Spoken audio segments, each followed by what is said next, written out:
जब कोहनी तबे खारा का देलू हो, देलू एको बेर देख के पारा का देलू हो। जब कोहनी तबे खारा का देलू हो, देलू एको बेर देख के पारा का देलू हो। अब कहतानी मिले ला तो कर तारू छोना, ओ मेरे सोना रोज हमको दोना, ओ मेरे सोना रोज हमको दोना।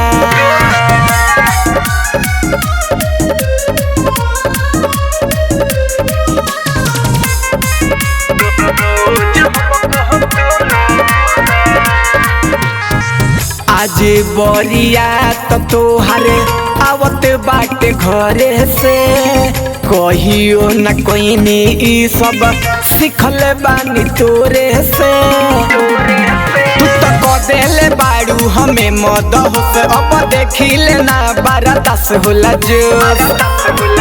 जब करीले न कुछु तो कहेलू दुनु टोना, ओ मेरे सोना रोज हमको दोना, ओ मेरे सोना रोज हमको दोना।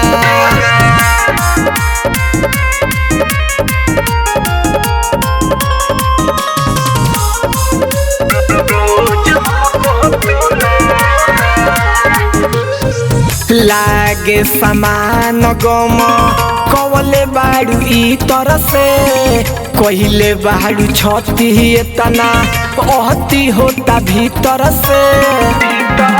कहे रोहित अकेला आ राहुल से राज, जमन सोचले बानी तू पूरा कर दया।